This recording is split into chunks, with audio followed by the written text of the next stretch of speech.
As I prepared my comments for this evening, I was struck by how poetry helps make a big world small.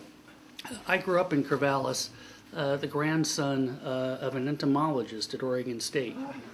And the prime place for hunting insects, a place where I spent a great deal of my youth, was a patch of ground south of town, bordered by the Marys River and the Willamette River. Lots of time with a bug net and various jars and blue ribbons from the county fair, thanks to my grandfather's expertise in that category. The reason for that link will become apparent as I introduce our presenter for this evening. Fresh out of college in the summer of 1974, this evening's poet, Charles Goodrich, hitchhiked from Ohio to Oregon with a backpack full of books and $50 in his pocket. He arrived in Portland on the very day that Portland was celebrating the creation of Tom McCall Riverfront Park, and he became an Oregonian on the spot. To support his poetry writing, he took a job as a groundskeeper for Marylhurst Convent across the river from Milwaukie, and this led to a long career as a professional gardener, working in collaboration with flowers, trees, insects, and vegetables. Charles is the author of 2 volumes of poems, Going to Seed, Dispatches from the Garden, and Insects of South Corvallis. Also a collection of essays about nature, parenting, and building his own house called The Practice of Home. He's co-edited in The Blast Zone, Catastrophe, and Renewal at Mount St. Helens, and a number of Charles' poems have been read by Garrison Keillor on the Writer's Almanac. A poem from Going to Seed will be included in Keillor's forthcoming anthology, Good Poems, American Places. Charles earned an MFA in creative writing from OSU at the age of 50, a young man by my standards. He presently serves as program director for the Spring Creek Project for Ideas, Nature, and the Written Word at Oregon State. I've asked him to tell us a little bit about his program. We'll be following the usual format of poetry questions followed by fellowship. Please welcome Charles Goodrich.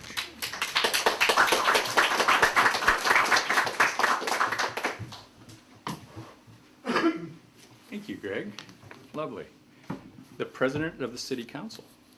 That's first for me. And this might be the first time I've been on TV, too. That's cool. Thank you so much for having me. Thank you all for coming tonight. Lovely venue. And what a tribute to your city and your library to host a reading series like this. I emailed some Portland friends and told them that I was coming to read, and several of them have read here before and said it's a lovely venue. And I said, well, I'm just going to be my shabby old self. So lovely or shabby, welcome. Glad you're all here. I'm going to read from all 3 of my books tonight a little bit. And tell you, since Greg so kindly asked, I'll tell you a little bit about the program I work for at Oregon State University, and love to have a conversation with you all afterwards. That'll be fun. All right. Let's see. The first thing I wanted to do was to try to convince you, or at least let's all pretend tonight, for the next hour, that the whole world is alive. Every bit of it.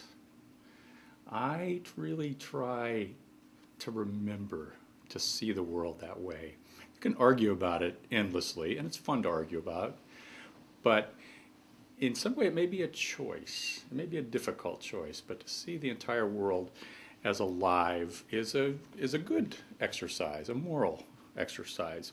So I'll start with some easy things that are manifestly alive, but usually beneath our notice. I'll read some bug poems. And then a little later, I'll see if I can make the case that even things we think of as inanimate are also alive. Let me start with a poem about one of my favorite insects, bumblebees. The British call them humblebees. Humble from humus, the soil, so they're dirt bees or bees from the soil. And that's even a nicer name for them. But this poem particularly picks up on their bumbling nature, which I share. So I have called it The Master. Early morning in the herb garden, I'm watching a bumblebee bang around in a poppy. He buzzes over to a penstemon, shoves his way down a blossom, then backs out with pollen stains on his face. Now he shambles across the rosemary like a drunkard and stumbles onto an aster, a clumsy, fat ballerina in a black tutu. It's hard to take this bumblebee seriously, with his stubby wings, pudgy thorax, geodesic eyes. When he lifts his ponderous body in flight, he fudges several laws of aerodynamics. If this is how plants get pollinated, it's a wonder the planet survives. Weird how evolution flirts with absurdity. My mother used to tell me, "Don't be half a fool." So I bow to the bumblebee, my mentor in accident and indirection, who's gotten himself stuck just now in a foxglove. Humming and shoving, he shimmies back out, waggles his butt, and buzzes away, the master, my implacable guru.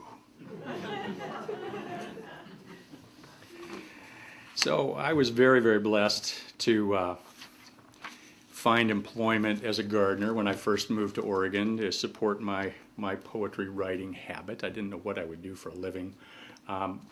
I got a job at a little restaurant over by Lloyd Center when I first arrived, and it was a greasy spoon, and I became obsessed with the idea of working out of doors. So I went looking for places that had a lot of grass, because I figured I'd need an entry-level job with no experience. I had spent summers on my Uncle John's farm, so I could drive a tractor and I could talk plants a little bit.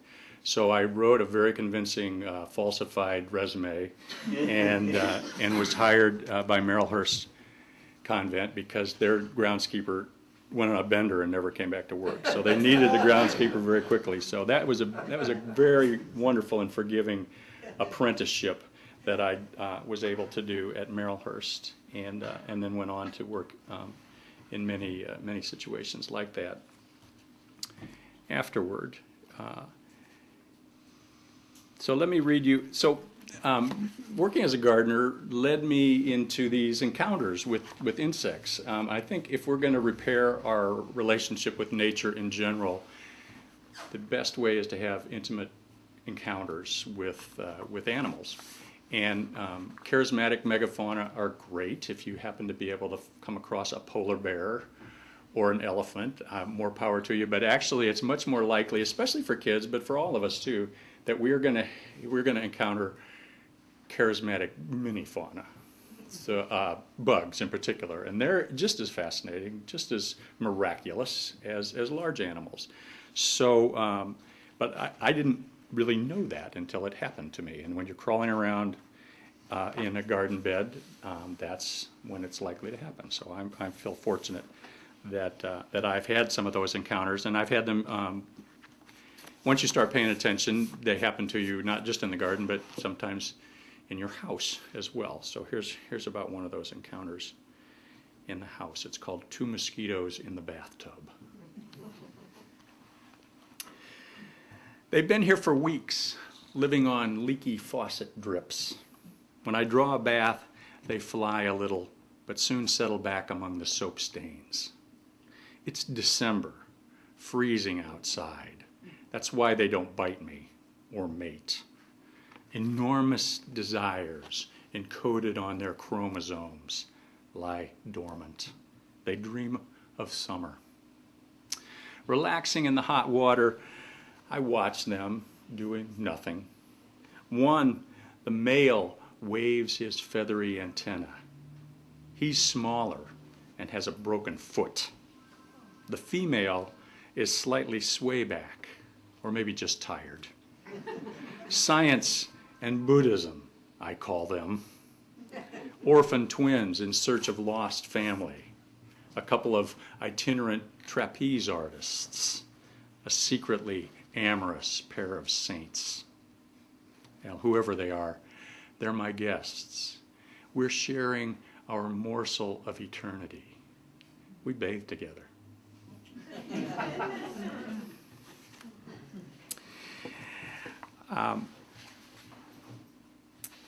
It's true, the male mosquitoes have feathery antennae. They have a lot of little protuberances on them, and that's their nose. Actually, that's how they smell. That's how they detect pheromones and hone in on female mosquitoes. You can't actually see that. Maybe if you know you're looking for it, you can see a little fuzziness on the antenna.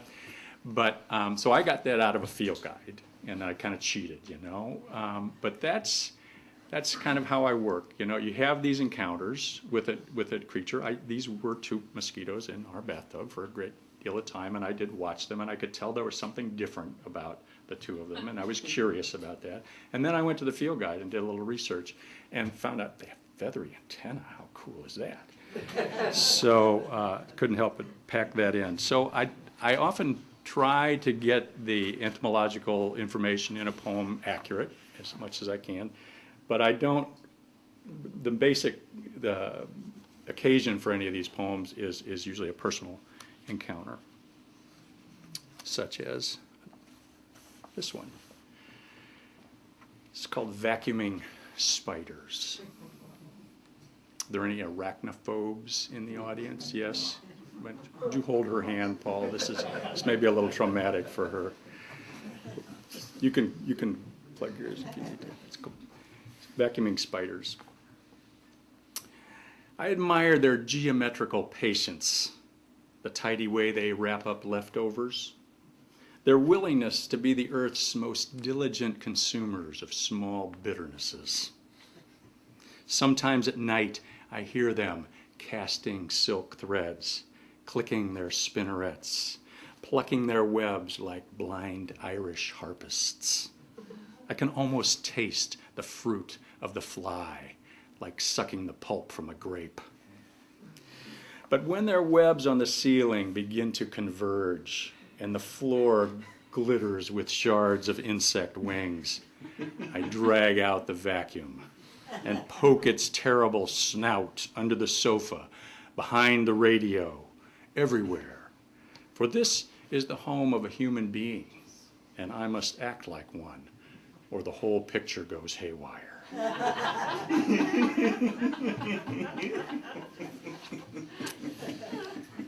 So we love them, and we try to coexist, but we have our limits, don't we? Don't we all?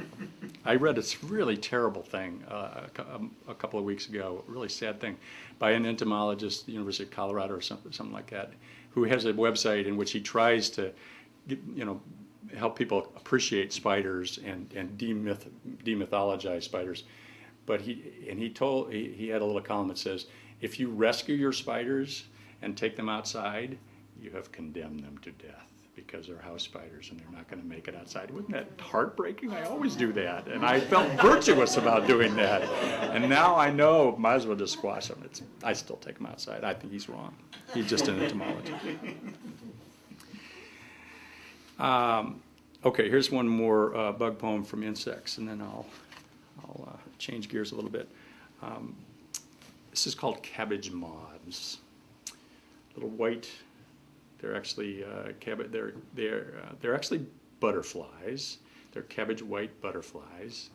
We generally call them moths because we are more comfortable killing moths than we are butterflies, I think. And they are terrible garden pests. If you try to grow brassicas, they will lay their eggs, and you'll have a lot of protein in your broccoli. But they're beautiful too, so there's this moral dilemma. I love cabbage moths, but I do squash them too. So I like to wrestle at that interface and then try to redeem some of my guilt by writing poems about some of the things that I particularly admire about them. So this is something I particularly admire about cabbage moths. To mate on the wing, Now that's a trick I'd like to learn. Hopped up on pheromones, legs twitching, wings flapping impossibly fast. For that, I'd take a spin as an insignificant lepidopterid. For that, I'd give up all my nature programs, rock music, erotic poetry. I'd even do penance in the egg.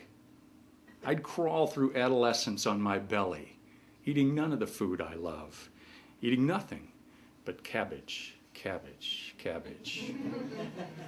For that instant of sudden weightlessness, fluttering with my beloved on the verge of a holy convulsion, I await my turn. I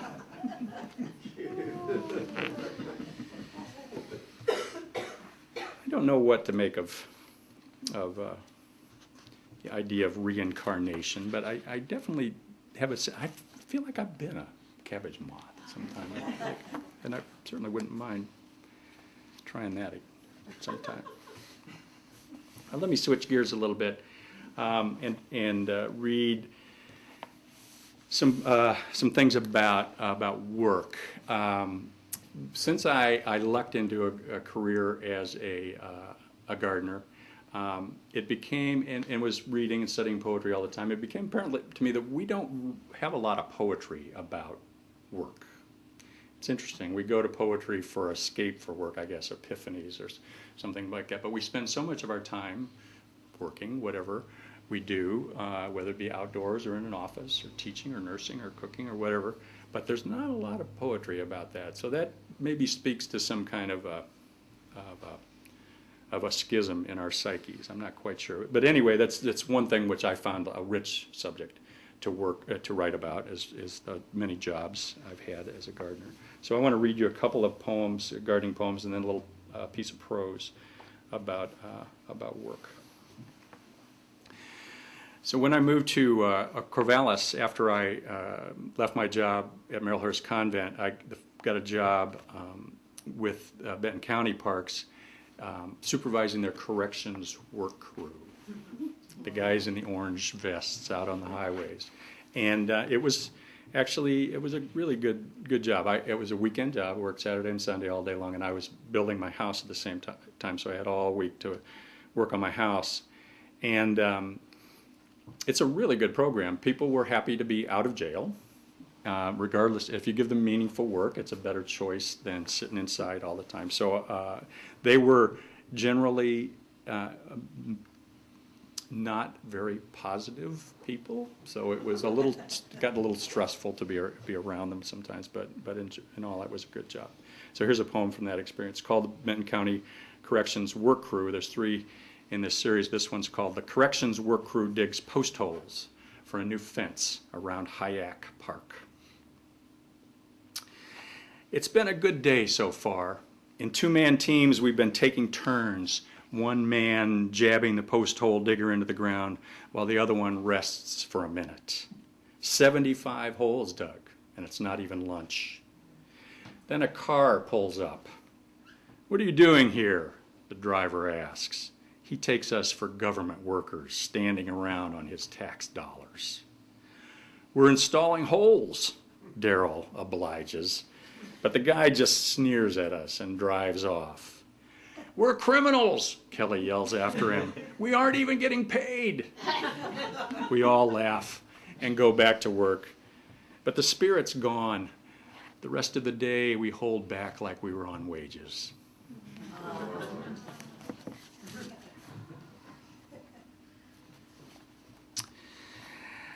So here's one set at Marylhurst Convent.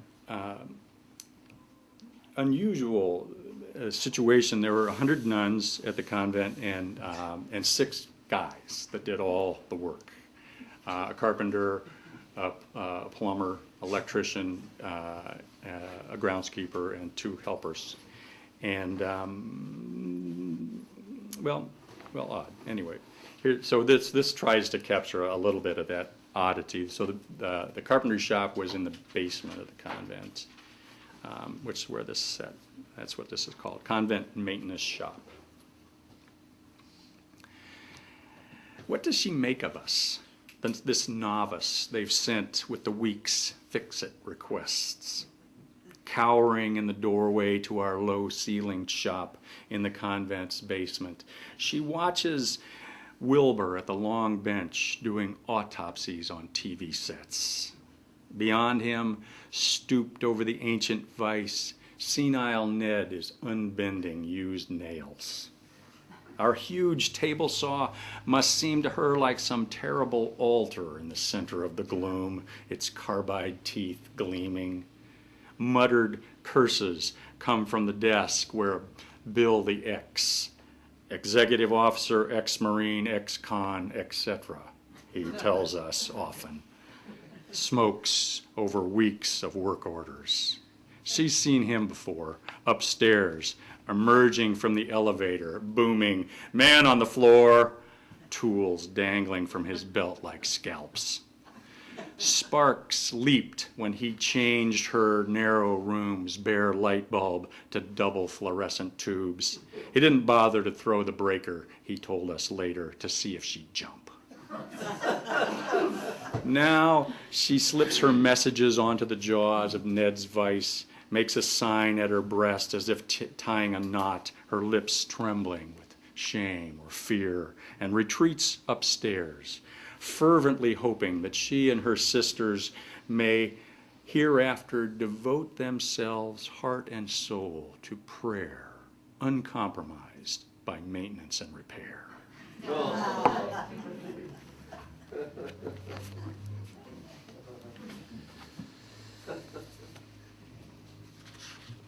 All right. I would read you a little excerpt from an essay from my book, The Practice of Home,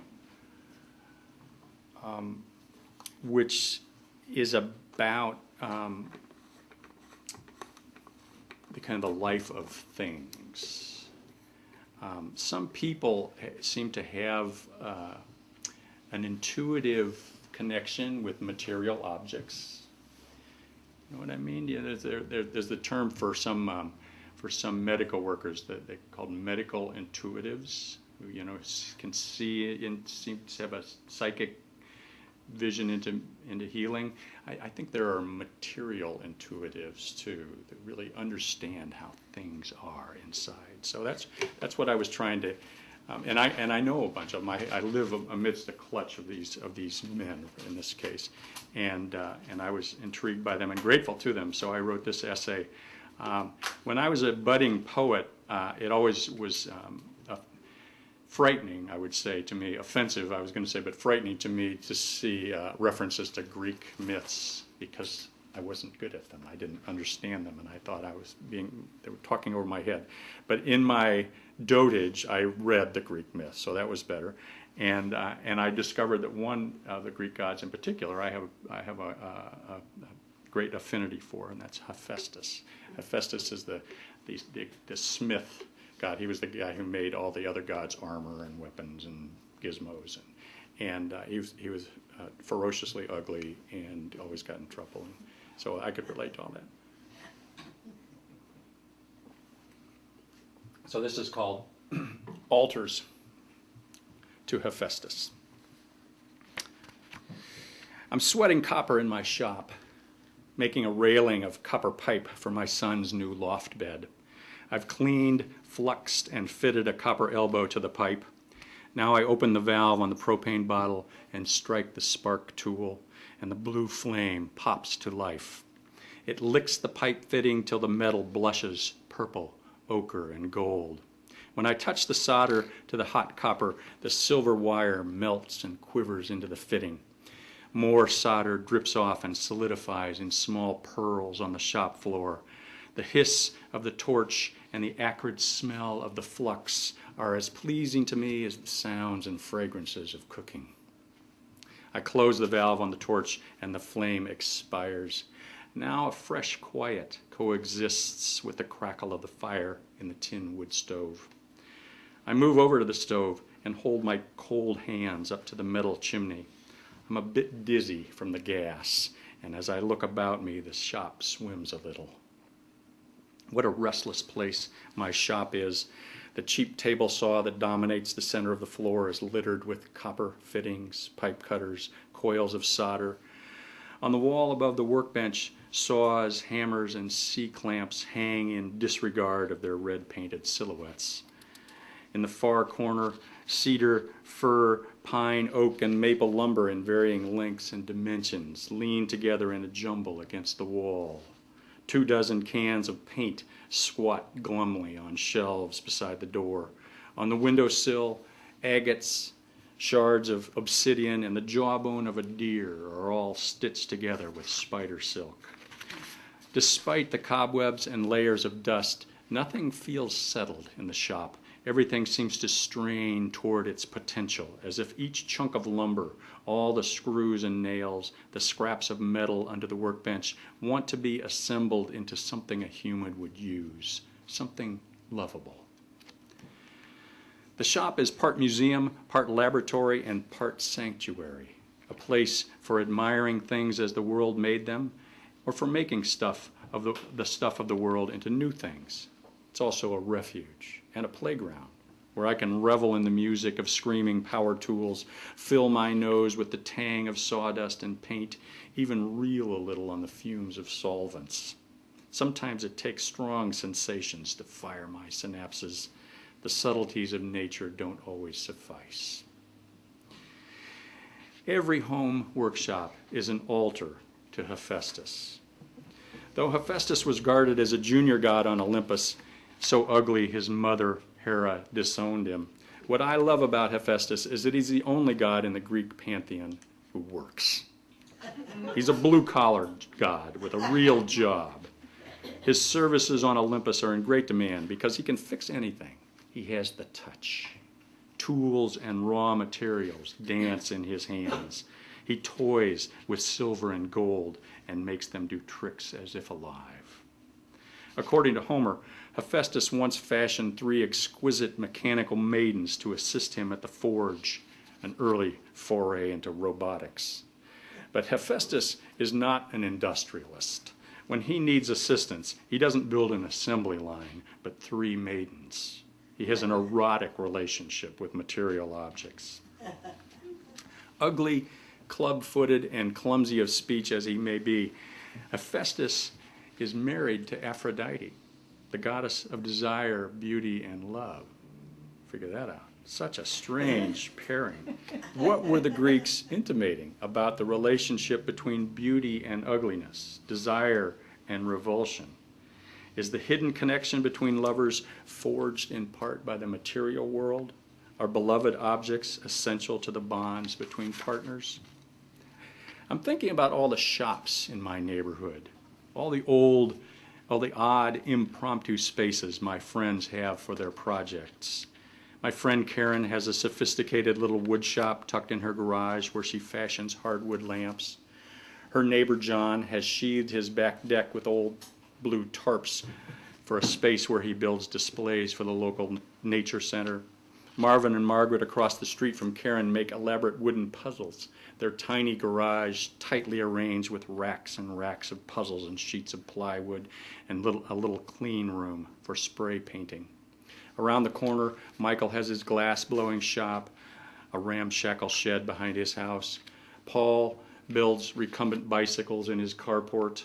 Mark, in the thick of renovating his fixer-upper, has a workshop set up in his living room, the doorways into his kitchen and hallway draped off with flowered sheets. If local chambers of commerce can play host to upscale winery tours, maybe our neighborhood should organize a beer and pretzels tour of workshops. We could sell tickets to benefit the industrial arts classes at the middle school, or to help a high school girl or boy become an apprentice electrician or furniture builder. 50 years from now, history buffs will try to resurrect a neighborhood like ours for a living museum. But we don't feel like anachronisms. We feel like the dexterous hands of the body politic. We're the touchers and lovers of things. If the United States ever had a materialistic culture, a culture that valued things more than ideas, it does not now. Now we are idealists. We pay not for the thing, but for the advertised ideas of pleasure, convenience, efficiency.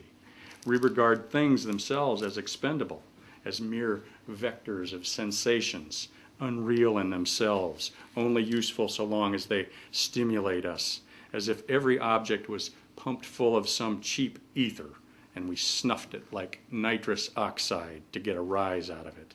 Then the object's junk, an empty canister. We are degraded idealists, or maybe just addicts. Handcrafters, artists, mechanics, manual tradespeople, do-it-yourself homeowners, these are the ones who deserve the honorific materialists. They who love the heft and texture of things, who see and understand how one entity connects to another, who apprehend both the reality and the potentiality of an object, a ceramic bowl or a string of beads, a jigsaw or a quilted vest. The true materialist wants to know the biography of an object, where it came from, how it was made, what it wants to do in the world.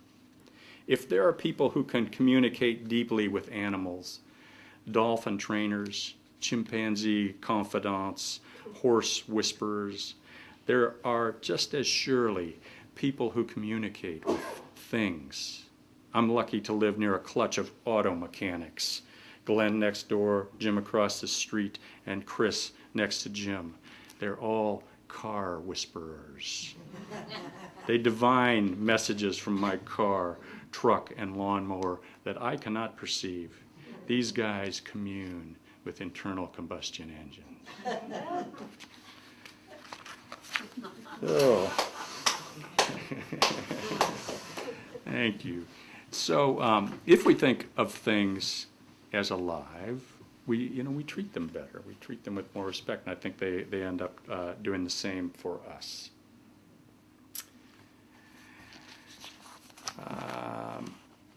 Let's see.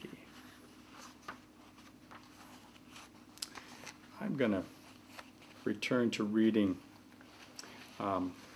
poems from my new book, Going to Seed. I might talk just a little bit about the making of this book.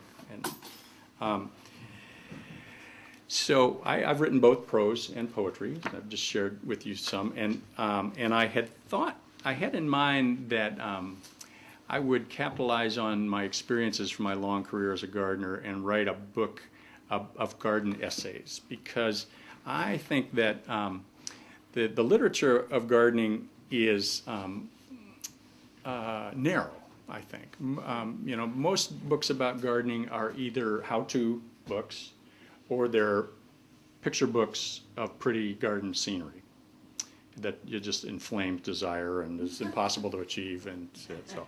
But my experience of gardening is, what it's like to be on the ground and to suffer the moral complications of dealing with pests and insects and the sad and the great everlasting disappointments and failures, and that's what my experience was. And success, man, look at this corn, it's so beautiful, And I didn't find much about the agony and ecstasy of gardening in the literature. So I thought I'd write a bunch of essays about that, and I started out to do that. Well, they were boring. They were boring essays. It was like I had some great ideas, but I was just wrapping them in too much, trying to blow them up too much. So I took one of those essays and I thought, well, there's one little thing in the middle of this essay I really like, so I'm just going to cut that out and then I'll start writing the essay over again. But once I cut it out, I go, no, wait a minute, that's all it takes right there. That's all it takes. So I thought, I wonder if I could do that again. So I started writing little mini essays. So they're little prose poems. They're all about a half a page long. And they're, always a little anecdote about God. All those little gems of messages I wanted to get always came from a particular occasion, one little incident. And that's all I had to do was just tell the story, the little incident, and let the conclusions be drawn by the reader. So that's how these came about. It was a lot faster than writing a whole book of essays. So let me read you a few of these. This one is set at the convent. I don't know if any of you are familiar with, the convent now is gone. If you've driven in there now, the college is still there, but the convent was a separate campus, and it's now a retirement home. But when I was there, there was a lot of open space. We had cattle. We had a Christmas tree plantation. I dug graves, and I grew a lot of flowers for the altar and food for the kitchen. And I also took care of the little sewage treatment plant. There was entirely self-contained little community there. So this starts up in the mountains and then ends up at the convent. It's called night soil. They built a new composting outhouse here at Waldo Lake. The old pit toilet up in the forest had a better view, but this one's clean and almost odorless. I approve. If I see a ranger, I'll ask what they do with the final product. Night soil. Isn't that a lovely word for excrement? For 40 centuries, Chinese farmers composted it and returned it to their fields. High in minerals, phosphorus, nitrogen, it's safe to handle if you cook it right. When I worked at the convent, we composted the sludge from the sewage treatment plant to fertilize the trees and shrubs. Nun dung, we called it. The roses bloomed profusely, and the rhododendrons grew immense. They're still there. It works. So you could see how you could write a long, boring essay about that, or you could just get to the punchline and then wind it up. So that worked out. It got better. Well, we're about a week in front of St. Patrick's Day. This is the poem that Pond House generously made a broadside of, so I hope you'll all pick one up. I thought I would read Interstition. Bill, do you plant your potatoes on St. Patrick's Day? Do you have any little ritual? Just about. It's about the right time. And if you want to, upgrade it to a ritual, you can say St. Patrick's Day. It's called Interstition. Sticking to ritual makes things tick. Ask the robin sitting on her nest. Ask the lilacs beginning to bud. Ask me.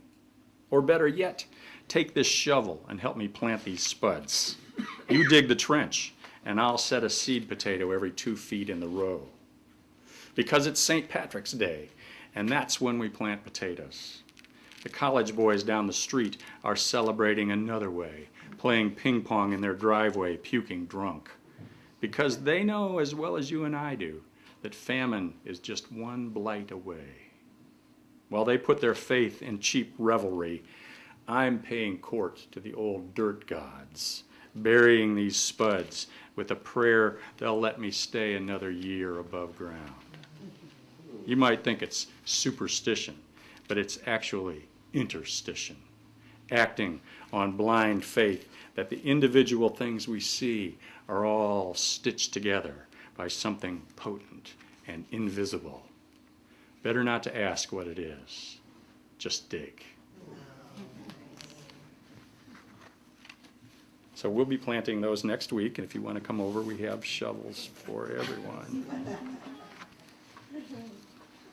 So I mentioned that one of the things that I think is underrepresented in the garden literature is this kind of detective work and the puzzling about why is this failing.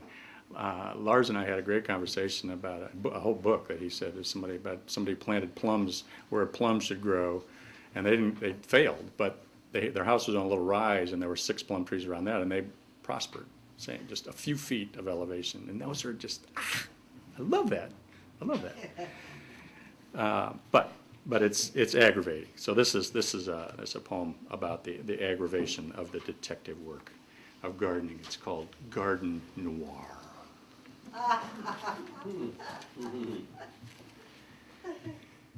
Damn, the squashes have crossed again. This one's supposed to be an acorn squash, but it looks like a billy club with warts. How far apart do I have to keep these plants? Some vegetables have no shame. And look at this. Telltale spots on the tomato leaves. Under my pocket magnifier, pretty yellow rings with dead tissue in the center. Necrosis, caused by who knows what. A virus, a fungus, a mutant, pathogen. Probably infectious, though. Better rip up the whole lot before it spreads to the peppers. Listen, you've got to be tough to grow vegetables. Tough, smart, and a little bit mean. Because plants are headstrong and narcissistic, prey to all the sins of the flesh. They'll strangle each other when you aren't looking. Make no mistake, in the quest for food, beauty, and truth, a lot of creatures are going to get hurt.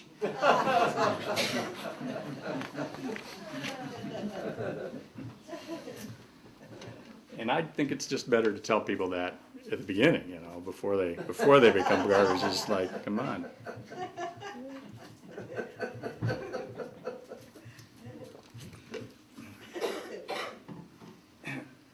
Well, another thing that is underrepresented in the literature about gardening is garden pornography.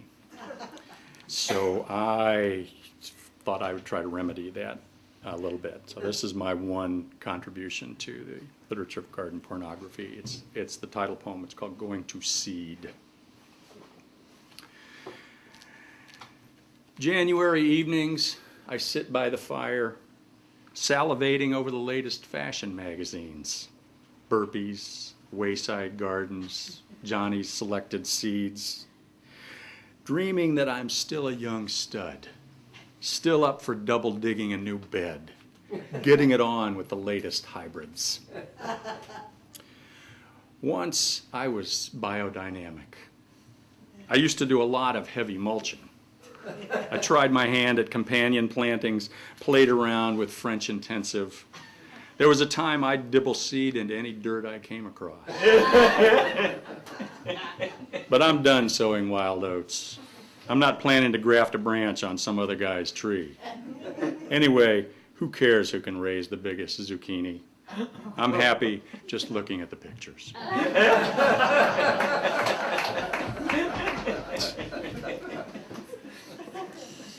It comes that time. It comes that time. Well, I had a good email conversation going on with Tom Hogan, and I'm really sorry that he couldn't be here tonight. I'm feeling his pain as I get ready for a knee replacement surgery myself. And I have had several already. I've worn out I gave my cartilage to my gardening career, and it was well spent, I think. In one of those occasions when I was having knee surgery, it occurred to me, that wherever I am now, even now that I don't work professionally as a gardener, I see the world as a gardener. In my job with the Spring Creek Project, where I manage program, I put on a lot of events like this. I just got done putting on a symposium about the oceans, which we had about 10 events and 1,500 people came to. Thinking like a gardener is a good strategy. It's a systems kind of view. There's a lot of things going on. It's a lot of temporal things that have to happen in the right order. There's a lot of shit to take out, you know. There's a lot of things to compost. You can use the metaphors of it quite thoroughly. But I see the world in the oddest situations. I all of a sudden, wow, that's, wonder what I can make of that situation. So here's one of the odder times when that occurred to me, and this one goes out to Tom. It's called Drip. The nurse swabs antiseptic on my knee. It smells like spinach with lime. My empty stomach rumbles. Hungry, are we? She asks. I can't see whether she's smiling behind her mask, so I stare right into her eyes, and she stares back. The first time they reamed out this knee, I watched it on the video screen. The bone was whiter than teeth. There was hardly any blood. The surgeon told us his favorite marinade for grilled snapper, lemon, paprika, and ginger. while his tiny pneumatic scissors trimmed my meniscus. Now the anesthesiologist slides an IV into my arm. What'll it be this time, the epidural or the full Monty? Suddenly I remember, I left the drip irrigation running in the garden. Shit. Too late to call home. If the potatoes get scab, I'll kick myself.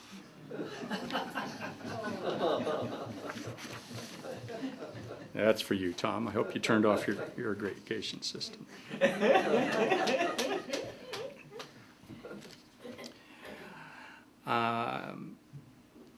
I love the idea that consciousness permeates the world, that it's not an exclusive possession of humans. It doesn't happen only in the brain, but that it is everywhere, and our brains pick up on certain amounts of it and process it in certain ways. But that I certainly don't feel like the author of all my thoughts, and it's nice to think that somebody else might be responsible for many of them. So I like to have that sense that the consciousness is just flowing through me. So this is a little poem that tries to get at one of those moments of sensing that. It's called "The Wind in the Trees." The old trees along the street are reveling in the afternoon breeze. A trio of black walnuts, some tall cottonwoods, the lone Siberian elm. The fluttering of the leaves makes a purring sound like a stream pouring over gravel. The leaves rustle and gleam like moving water. I could watch them forever. Though, in fact, my attention wanders. Sitting here in the shade, unbidden images flit through my mind. My father, standing beneath a willow, fishing for bluegill in Tennessee. My mother in a little sailboat at Lake Minnetonka, waving to me on the shore. The rustling leaves and restless images intermingle. What if my thoughts aren't merely mine? What if consciousness wafts through the leaves and the folds of the mind? The breeze picks up and the trees all sway. The trees seem to be doing the moving. The images seem to play behind the eyes, but it's really the wind, or something within the wind, that's causing all the stir.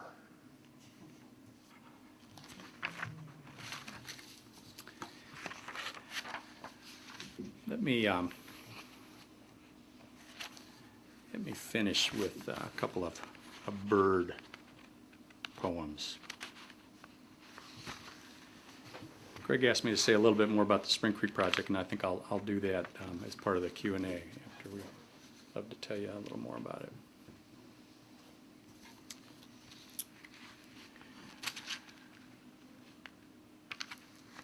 Let me see here.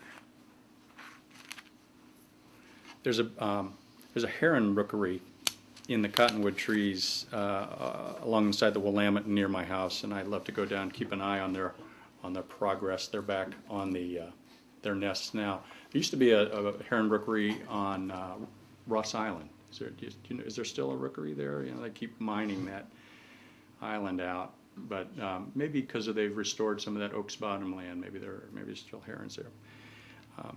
But this is a moment just before the herons come back, when the trees are all bare and it's very very wintry. It's down along the river. It's called the House of February.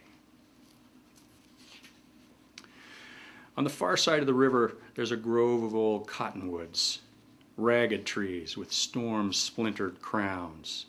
Some have toppled into one another's arms, and all are bare now in early February. Here and there in the crotches of the branches, the canopy is clotted with big, messy baskets, nests of the great blue herons. When the trees begin budding in another month, the birds will return, carrying sticks as long as their beaks. They'll line the nests with feathers and moss, lay clutches of eggs, and hatch their naked, ungainly chicks. But today, I don't want to think about eggs or hopes or starting over. I just want to savor the desolation of those trees, the slate sky, the empty nests.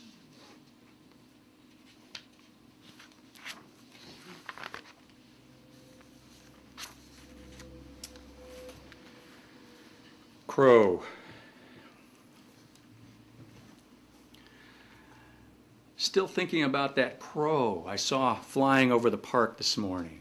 He kept stalling in mid-flight and falling a couple of feet before he would flap his wings and fly again. And he was crying out over and over in a wretched, faltering voice. You know those crow calls? The grouchy command, the simpering whine, the gargle, the shout? Well, this was different, full of heartbreak or woe. If he were my friend, I'd be worried about him.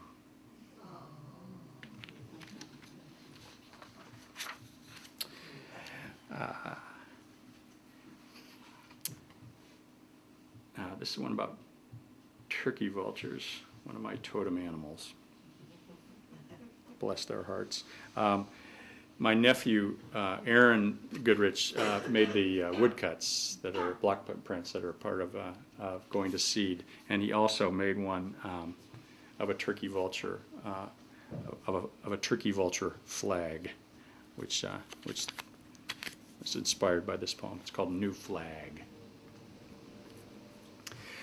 Atop the dead cedar at the edge of the cemetery, a turkey vulture basks in the late morning sun, wings stretched wide to capture the heat. There's also a girl in a lavender bikini sunbathing on the mausoleum lawn. I hope she's using plenty of sunscreen. I keep the dog on the leash and walk briskly along. Funny, I still can't decide whether I want to be buried or cremated. They say if it weren't for buzzards, the whole world would be knee-deep in rotten meat.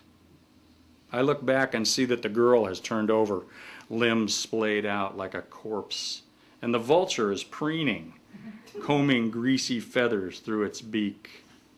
If the country wanted a new flag, I'd vote for that bird. Patient, charitable, with a highly developed sense of smell.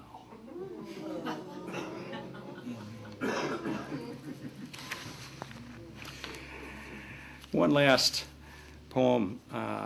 Thank you so much for being here. I'd love to hang around and chat with you if you're so inclined.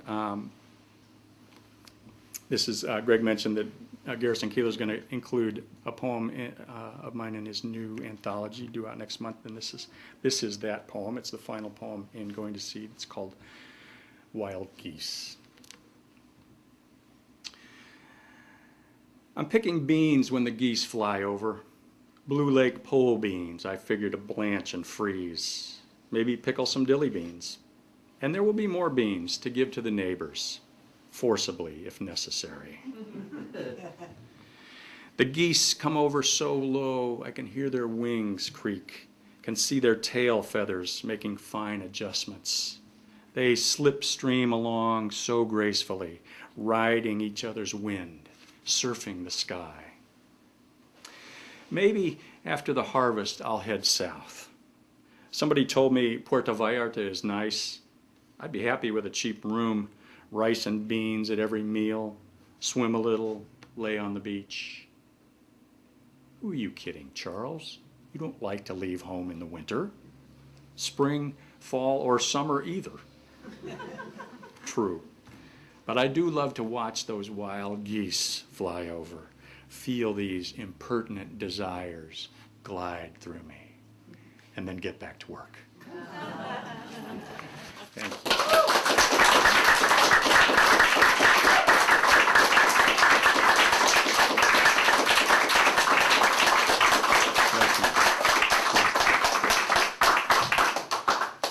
The world is all alive, right? Yeah. We're going to carry that forth. The questions for our guests. They're shocked. Tom always starts out the question, and he isn't here tonight, so I'll do it for him. He always asks the poets, What is your writing style? Do you write in the morning? Do you write on the computer? Do you write catch as catch can? Or talk to us about how you write. Well, all of the above. I'm at my desk every morning. Sometimes, to great futility, but I'm there, filling my journal. From what time? 6:15, 6:13. Yeah, early. I'm an early riser. And so I get to my desk. I developed that habit when I was. If you have family or other responsibilities, you need to find your time. And it does put some restrictions on when you're likely to find that time. And I have a son and a wife, so it's best for me to get up and get it. And I'm a morning person, so I get up and do it in the morning. That said, that's my usual time. That said, I have my notebook with me all the time. And on the way up here, I came up early because I was intrigued by the closing of the mill at the Oregon City, and what a powerful place that is. That Native American fishing site. Spectacular natural site for more than a century. Heavily industrialized site, and now it's changing again. And I just kind of wanted to go and put that in my mind. And I got out and I wrote for 20 minutes. I just basically just kind of journaling, just getting down the details. So at any time of the day, I'm trying to get details, the facts, and then that's kind of grist for the mill or clay for the table. You have something to work with, and then when you try to get it kind of in the zone, that's kind of usually in the morning time. Occasionally, if I have time to get away for a few days or a week and do a little retreat, then you can kind of stay in the zone if you can manage to get there. Yeah. I have a question. Please. Well, how long in the making and when did you finish your last verse or poem? My most recent one? Yes. Well, And how long in the making of that? they can be anywhere from 10 minutes to a year and a half. And I'm not being smart. Sometimes they just come out, and wow, that's good. I'm not going to touch that. Short. But sometimes I've worked on poems for a year and a half easily, And you finished your last one when?